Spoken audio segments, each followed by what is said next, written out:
The amazing thing about the mushrooms, the unique thing about them, is that they speak. They speak English. They talk to you. They will answer questions. They will carry on conversations, so forth and so on. No other thing in my experience speaks not like that. I mean, there may be at the height of some crazed trip, some brief something or other. But psilocybin just pulls up a chair on the porch and puts its feet up, And ayahuasca does not do that, at least in my experience. The language of ayahuasca is visual.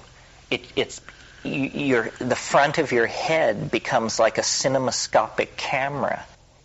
After a good 5-hour ayahuasca trip, you just feel like your eyes must be bugging out of your head. I mean, it's like going to Madison Avenue with money.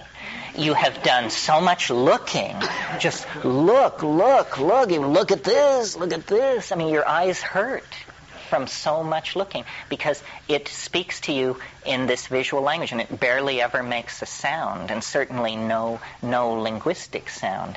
So why these things have this different presentation? And then, of course, the thing about DMT that I should have mentioned that is the most astonishing, appalling, and the definitive characteristic is that for a lot of people, myself included, you burst into a place that is absolutely swarming with some kind of intelligent life.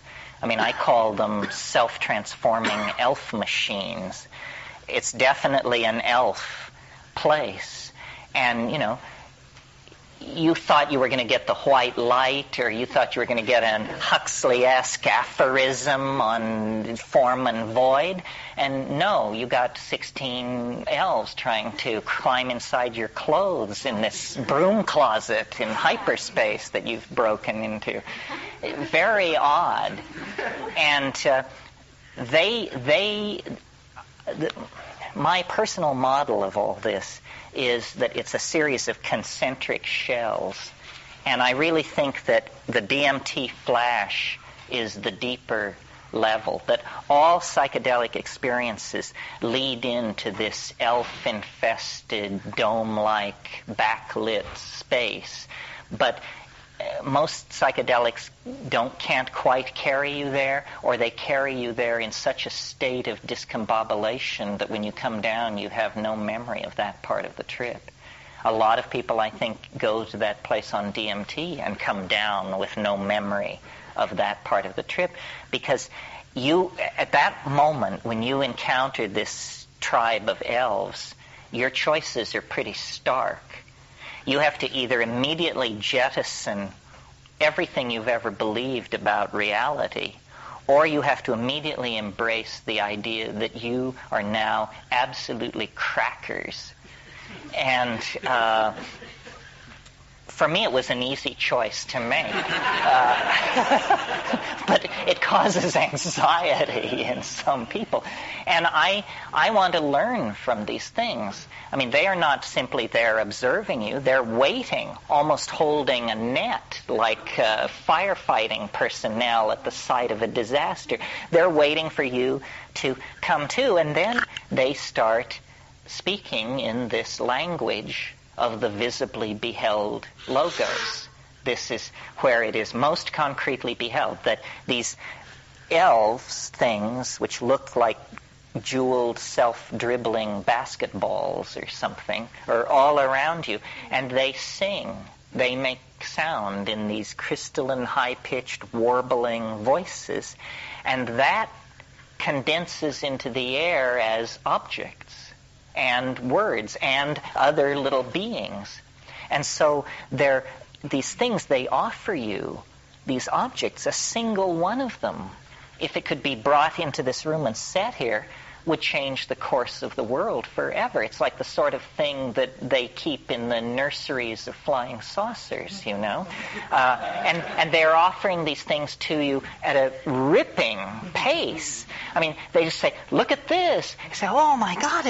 Say, no, forget that. Look at this. Say, oh my God. And these things are like Fabergé eggs of jewels and ivory and stone. But they're not made of jewels and ivory and stone. They're made of light and meaning and intentional humor and triple entendre. And, you know, it's a linguistic object, material. And they're saying, do this. We do this. You can do this. Make these things. And some of these little objects themselves begin to sing and make other objects. And this is all, what has happened is you have burst into the hall of the Mountain King. These are the demon artificers. These are the elves making their transdimensional toys. Why? Hell, who knows why? Just to have arrived there is accomplishment enough.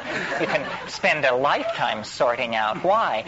But they seem to be the vector at the end of time. They are an anticipation of who is waiting. And if you know the pre-Socratic philosopher Heraclitus, the 52nd fragment of Heraclitus says, the aeon is a child at play with colored balls. This is it, folks. Heraclitus saw the aeon. The aeon is a child at play with colored balls. And it's the puer at the end of time. It's this thing.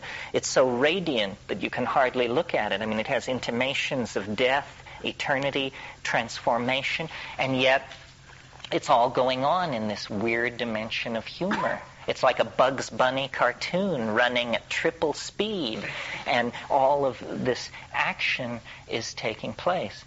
This is a real place, and science denies its existence. I mean, if it weren't for the fact that you pay to hear me, the only category society has for what I have just told you is serious delusion.